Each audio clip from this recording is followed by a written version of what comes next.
Last summer, my two friends, Kyle and Jake, and I decided to go camping in a remote part of a national forest. It wasn't a designated campsite, just a spot Kyle had found on a hiking trip the year before. He swore it was beautiful, isolated, and perfect for a weekend away from the city. We packed our gear and hiked about 5 miles off the main trail to find the site. Kyle wasn't wrong. It was stunning. The clearing was surrounded by tall pines, with a small stream nearby and not another soul in sight. We set up camp, started a fire, and spent the evening roasting marshmallows and telling stupid stories. It wasn't until we went to bed that the first strange thing happened. Around midnight, I woke up to the sound of rustling outside the tent. I figured it was just the wind, or maybe a raccoon scavenging for food, but the noise didn't stop. It seemed to be deliberate, like someone or something was walking around our campsite. I nudged Jake, who was sleeping next to me. "Do you hear that?" I whispered. He groaned, but sat up, listening. The rustling continued, and then we heard a faint crunch, like a footstep on dried leaves. Jake grabbed the flashlight and unzipped the tent just enough to shine it outside. The beam of light cut through the darkness, but there was nothing there. "Probably just an animal," he muttered, lying back down. I tried to believe him, but I couldn't shake the feeling that something wasn't right. The next morning, we found footprints in the dirt near the fire pit. They weren't ours. These were larger, like a man's boot, and they circled the campsite. We joked nervously that maybe a hiker had wandered by, but deep down, we all knew how unlikely that was. We hadn't seen anyone else the entire hike in. We tried to brush it off and spent the day exploring the area. By the time we got back to camp, the sun was setting, and the uneasy feeling from the night before had returned. Kyle suggested we build a bigger fire to keep any animals or people away. That night, the noises started again. This time, it was heavier, louder. It sounded like someone walking in circles around the tent. Jake and I sat up, our hearts racing, as the footsteps grew closer. Kyle, who had been snoring moments earlier, woke up when the noise stopped directly outside the tent. "Who's there?" Kyle shouted, his voice trembling. No answer. Jake grabbed the flashlight again, and Kyle unzipped the tent flap in one swift motion. The light swept across the clearing, but all we saw were the trees and the faint glow of the dying fire. There was no one there. But then we saw it, the footprints. They were fresh, overlapping and weaving like whoever or circling the tent in a chaotic pattern. Whatever had made them was pacing frantically. We all stared, wide-eyed, as the realization sank in someone had been out there. We didn't sleep that night. Instead, we huddled together, clutching our pocket knives and waiting for sunrise. Every creak of the trees and snap of a twig outside sent us into a panic, but nothing else happened. At first light, we packed up and left, moving as fast as we could down the trail.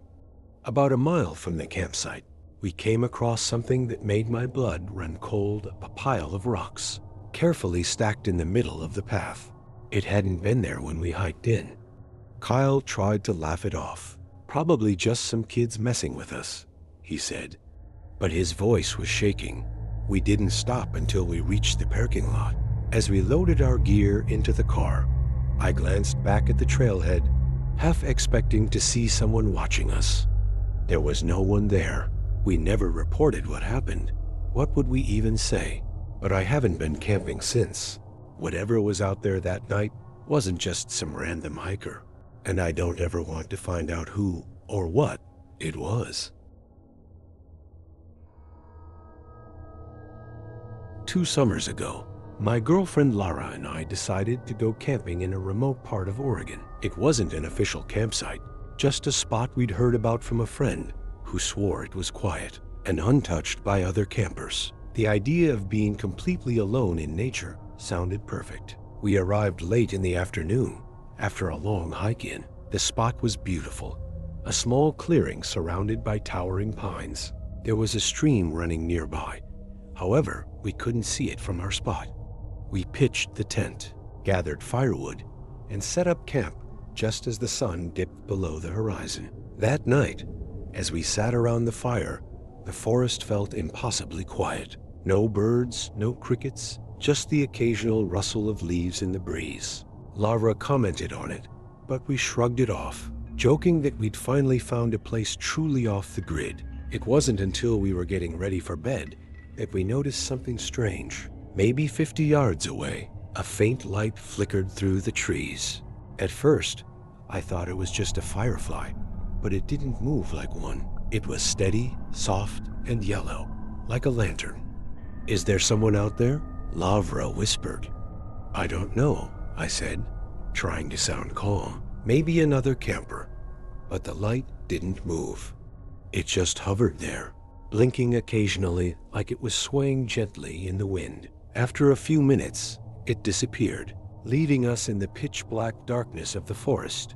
We didn't think much of it at first. Maybe it was a trick of the eyes, or a reflection of our own fire. But as we lay in the tent, trying to sleep, I couldn't shake the feeling that we weren't alone. Around midnight, I woke up to the sound of something splashing in the stream. It was faint at first, but it grew louder, like someone wading through the water. I nudged Lavra awake, and we both lay there, holding our breath, listening. The splashing stopped abruptly, followed by the unmistakable crunch of footsteps on the floor nearby. "Hello?" I called out, my voice cracking slightly. No response. I grabbed the flashlight and unzipped the tent just enough to shine it outside. The beam cut through the darkness, but the woods were empty. There were no signs of anyone. I scanned the area for a minute longer before retreating back into the tent. "Maybe it was an animal," Laura whispered, though she didn't sound convinced. Neither of us slept much after that. Every rustle of leaves or snap of a twig outside sent my heart racing. But nothing else happened, and when the sun finally rose, we felt a bit foolish for letting our imaginations get the better of us. That morning, as we packed up to leave, Laura froze mid-step. "Look," she said, pointing to the ground near the stream. There, in the soft mud, were footprints. Human footprints. They were large, barefoot, and led directly through the stream and up to the edge of our campsite. They stopped just a few feet from our tent before turning back toward the woods. I felt my stomach drop. "Let's go," I said, hurriedly stuffing our gear into our packs. As we hiked back to the car, I couldn't shake the feeling that we were being watched. Every now and then, I'd glance over my shoulder, half expecting to see someone standing among the trees. But there was nothing. When we finally made it to the trailhead, we loaded our gear into the car and got the hell out of there. As we drove away, I kept thinking about that light. It hadn't been a firefly or a reflection. Someone had been out there, watching us. And whoever it was, they'd come close enough to touch our tent while we slept. We never went back to that spot, and I don't think we ever will. Camping was supposed to feel freeing, but now, the thought of being that isolated terrifies me. Out there, in the middle of nowhere, no one would hurt us if something had gone wrong. And maybe that's exactly what whoever left those footprints was counting on. Last fall, my buddy Chris and I decided to go camping near Blackwood Ridge, a place known for its quiet trails and breathtaking views. It was late in the season, so we figured we'd have the entire area to ourselves. The hike to the campsite was challenging, but when we arrived at a small clearing overlooking a valley, it felt worth every step. By the time we set up camp, the sun was setting, casting a warm orange glow over the ridge. We started a fire, cooked dinner, and settled in for the night, swapping stories and enjoying the solitude. The temperature dropped quickly, and soon the only sounds were the crackling fire and the occasional rustle of leaves in the wind. Around 10 p.m., as we were getting ready to call it a night, we both froze. In the distance, just beyond the reach of our firelight, we heard the distinct crunch of footsteps, approaching from the trail we'd hiked earlier. "Hello?" Chris called out, his voice tense. No response. The footsteps stopped. We stared into the darkness, straining our eyes to see anything beyond the faint glow of the fire. After a minute, Chris shrugged. "Probably just a deer or something," he said, though his tone was far from convincing.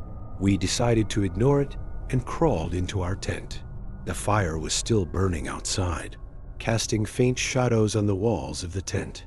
I was on the verge of falling asleep when I heard it again. Footsteps, closer this time. I nudged Chris awake, and we both lay there, listening. The footsteps circled the tent, slow and steady, crunching on the fallen leaves. I felt my pulse quicken as I tried to rationalize it. Maybe it really was just an animal. But then the footsteps stopped right outside the tent. "Who's there?" Chris shouted, sitting up. There was a pause, and then a deep, raspy voice answered, "I'm lost." The voice was calm, almost emotionless, but something about it sent a chill down my spine. Chris unzipped the tent slightly and shined the flashlight outside. Standing a few feet away was a man, his face partially hidden by a hood. He looked filthy, his clothes torn and stained with mud. "You scared the hell out of us," Chris said, trying to sound casual. "What are you doing out here?" "I got turned around," the man said. "Saw your fire and thought I'd come by." Something about his tone felt off. It wasn't just that he was calm. It was how detached he seemed, like he was reciting lines from a script. "Where are you headed?" Chris asked. The man didn't answer right away. Instead, he took a step closer to the tent. "Do you have any food?" "I haven't eaten in days." Chris and I exchanged a glance. Something wasn't right. "Sorry, man," Chris said firmly. "We don't have any extra. You should head back to the trail before it gets colder." The man stood there for a moment, staring at us. Then, without a word, he turned and walked back into the woods. We listened as his footsteps faded into the distance. Neither of us spoke for a while. Finally, Chris whispered, "That was weird, right?" I nodded. "Yeah. Let's pack up first thing in the morning." We didn't sleep much that night. Every sound outside made me jump, and I kept imagining that man standing silently outside the tent again. At dawn, we packed up camp as quickly as we could. As we were loading our gear, Chris froze. "Look," he said, pointing to the ground. In the dirt near the fire pit were footprints. My stomach turned. Those footsteps hadn't just been from when the man approached us. He'd been pacing around the tent long before he spoke. We hiked back to the car without stopping, constantly glancing over our shoulders. When we reached the parking lot, ours was the only car there. We'd truly been alone out there, except for him. To this day, I don't know who that man was or what he really wanted, but I can't stop thinking about the way he watched us, standing just outside the firelight. Whatever his intentions were, I'm just glad we didn't stick around to find out. Last summer, my girlfriend Emily and I decided to go camping near a secluded lake deep in the woods of Montana. The idea of total isolation sounded perfect. We arrived in the late afternoon after hiking nearly 2 miles off trail. The lake was stunning, crystal clear water, reflecting the towering pines around it. There were no signs of other people, no footprints, no old campfires, just nature. We set up our tent near the water, built a small fire, and spent the evening cooking, talking, and watching the stars. The silence was almost too perfect. There were no distant cars, no voices, no planes overhead, just the wind through the trees, and the occasional splash of a fish breaking the water's surface. By midnight, we decided to turn in. The fire had died down to glowing embers, and the night was impossibly dark. I fell asleep almost immediately, exhausted from the hike. But sometime in the middle of the night, I woke up to a sound. Tap, tap, tap. It was soft, rhythmic, and coming from just outside the tent. I held my breath, straining to listen. Emily was still asleep beside me. Then I heard it again. Tap, tap, tap, like someone gently drumming their fingers against the fabric of the tent. I slowly reached for my phone and turned on the flashlight, aiming it at the spot where the tapping had come from. Nothing. The moment the light hit the tent wall, the tapping stopped. Everything was silent again. My heart pounded in my ears. I listened for a few more minutes, but the sound didn't return. Eventually, I convinced myself it had been a falling pine cone or a small animal brushing against the tent. I turned off my phone's flashlight and closed my eyes. Then, just as I was drifting off again, tap, tap. This time, it was directly behind my head. I shot up, fumbling for the zipper of the tent. My hands were shaking, but I yanked it open and shined my flashlight outside. Nothing, just the quiet forest and the still water of the lake. Emily stirred awake. "What's wrong?" she mumbled. I hesitated. I didn't want to scare her. I thought I heard something outside. She sat up, listening with me. The silence was thick, pressing in around us. "Probably just a branch," she said, but I could hear the doubt in her voice. I zipped the tent back up, and we lay there in the dark, barely breathing. Then we heard it again, but this time it wasn't tapping. It was the sound of footsteps, slow footsteps moving around our tent, the crunch of gravel near the lake's edge, the soft rustle of grass being pressed underfoot. Someone was out there. Emily gripped my arm. "What do we do?" she whispered. I grabbed the camping knife I'd brought and held it tightly, my pulse racing. We stayed absolutely still, listening as the footsteps circled our tent. I was too scared to call out. If they had bad intentions, announcing that we were awake might make things worse. The footsteps stopped near the fire pit. Then, after what felt like an eternity, they moved away, slowly and quietly, until they faded into the woods. We stayed awake until the sun came up, too terrified to move. At dawn, we finally unzipped the tent and stepped outside. Everything looked normal. The lake was calm, the fire pit untouched. But then I saw them, footprints, large footprints in the dirt. There were obvious signs that the culprit was attempting to be subtle, as at some points, all you could see were toe prints. We packed up as fast as we could and hiked back to the car without stopping. I kept checking over my shoulder the entire way, but we never saw anyone. We still don't know who or what was out there that night, but I do know one thing. We were not alone. A few years ago, my friend Mark and I went on a winter camping trip in the Cascade Mountains. It wasn't our first time camping in the snow, but this trip felt different. The air was heavy, the silence oppressive. The trail was almost completely untouched except for a single set of footprints leading up the mountain. We arrived at a flat clearing near a frozen stream and set up camp before sunset. The footprints we had seen earlier continued past our campsite and disappeared into the woods. Someone else must be out here, Mark noted, though we hadn't seen another soul since leaving the car. As darkness fell, we lit a fire and cooked dinner. Snowflakes started to fall, light at first, then heavier. The footprints would soon be erased by fresh snow, but something about them lingered in my mind. The person who made them hadn't been heading back down, only up. Around 9 p.m., just as we were settling in, we heard something in the trees. At first, it was faint, just the crunch of snow underfoot. But then it became clearer, footsteps, unsteadily coming toward us. Mark and I locked eyes. "Hey," he called out, grabbing his flashlight and aiming it into the woods. Nothing. The trees cast long, twisting shadows, but we didn't see anyone. "Maybe it's an animal," I offered, though I didn't quite believe it. We sat in silence for a while, listening. No more footsteps. After an hour of unease, we decided to turn in. Mark doused the fire, and we crawled into the tent. I lay there listening, every nerve on edge.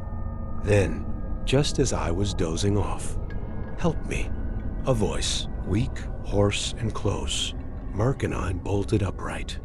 "Did you hear that?" he whispered. I nodded, my heart hammering. I unzipped the tent and shined the flashlight outside.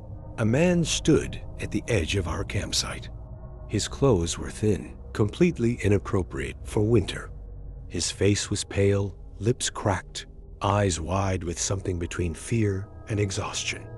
"Please," he rasped, "I've been lost for days." Mark and I scrambled out of the tent. "Holy shit. Man, are you okay?" Mark asked, reaching for his emergency blanket. The man nodded weakly, but something about him unsettled me. His skin was too pale, almost bluish, and his clothes, they looked outdated, like they were from another decade. "Where's your campsite?" I asked. I don't remember," he muttered, glancing around. "I was hiking, and then, I don't know. I just kept walking." The snow was falling heavily now, covering his tracks. "Look, let's get you warmed up," Mark said, wrapping the emergency blanket around his shoulders. "We have food." "No," the man interrupted sharply. "I just need to get down the mountain." Something about the way he said, it sent a chill down my spine. We grabbed our flashlights and backpacks and told him we'd hike back with him. The trail was slippery, but we moved quickly. The man walked ahead, moving strangely, almost like he was gliding. Then, as we neared a bend in the trail, he stopped. "This is where I died," he said softly. Mark and I froze. Before we could react, the man turned to face us. His eyes were hollow now, his skin almost translucent. Then, he simply stepped backward into the darkness. Mark aimed his flashlight where the man had stood. There was nothing there, no footprints in the fresh snow. No sign that anyone had been there at all. We ran the rest of the way down the mountain, barely stopping for breath. When we reached the ranger station, we told them everything. One of the rangers, an older guy, listened carefully. Then he sighed and pulled out a worn file from his desk. Inside was a black and white photo of a hiker. It was the man we had just seen. He had gone missing 30 years ago. His body was never found. Mark and I never went winter camping again. Last winter, my girlfriend Lisa and I went on a camping trip with her older brother Eric. He was the experienced outdoorsman, so we trusted him when he said he knew of a campsite deep in the Rockies. The drive up was brutal, icy roads, no cell signal, but when we finally arrived, the place was beautiful. Pine trees, untouched snow, and a frozen lake reflecting the pale winter sun. We set up camp near the tree line, close enough to the lake for water access, but far enough to avoid thin ice. Eric had brought 2 tents in for Lisa and me, and another for himself. We built a fire, cooked dinner, and watched the stars come out as the cold settled in. By 10 p.m., the wind had picked up, making the trees groan and shift. We retreated to our tents, bundling up against the freezing air. The last thing I saw before zipping up our tent was Eric's. Just a few feet away, his lantern still glowing inside. Sometime in the middle of the night, I woke up. A noise. At first, I thought it was the wind, but then I heard it again, the crunch of snow, right outside our tent. I held my breath, straining to listen. Someone was walking around our campsite. I turned to wake Lisa, but she was already staring at me, wide-eyed. Then we heard the zipper. Not ours, Eric's tent. It was being unzipped. Lisa gasped, and I grabbed the flashlight, unzipping our own tent just enough to peek outside. The fire had burned low, casting weak orange light over the snow. And then I saw it. A third tent. It was about 15 feet away, slightly farther into the trees. Small, dark, and completely unfamiliar. I turned toward Eric's tent, but his lantern was off. No movement. "Eric?" I whispered. No response. Lisa was gripping my arm so tightly, her nails dug into my skin. That wasn't there before? She hissed. She was right. We had set up camp alone. No one else had been here, So where had that tent come from? I shined the flashlight toward it, half expecting to see someone standing there, but the entrance was closed. Snow had built up around the base, meaning it had been sitting there for some time. Then, from inside the tent, we heard shuffling. I snapped my head toward Eric's tent. "Eric?" I whispered again, louder this time. Finally, his lantern flickered back on. A moment later, his head poked out, bleary-eyed. "What?" he grumbled. Lisa and I both pointed toward the third tent. "Did you see that there earlier?" I asked. Eric squinted, then frowned. He fully unzipped his tent, stepping out in just his thermals and boots. He scanned the clearing, his breath visible in the cold air. Without a word, he marched toward the tent. I wanted to tell him to stop, to wait until morning, but I couldn't make myself speak. Lisa was shaking beside me. Eric reached the tent and paused. Then he crouched down and slowly unzipped it. Empty, but the sleeping bag inside was unrolled, like someone had just been in it. There were footprints around the tent, leading into it, but not away. Eric backed up fast, coming toward us. "Pack up," he said firmly. We didn't argue. 15 minutes later, we had our gear in our packs and headlamps on, ready to hike back to the car. Before we left, I stole one last glance at the third tent. The entrance was zipped shut again. I never saw anyone inside, never heard them leave. But as we hiked away, I swear I felt eyes on my back the entire time.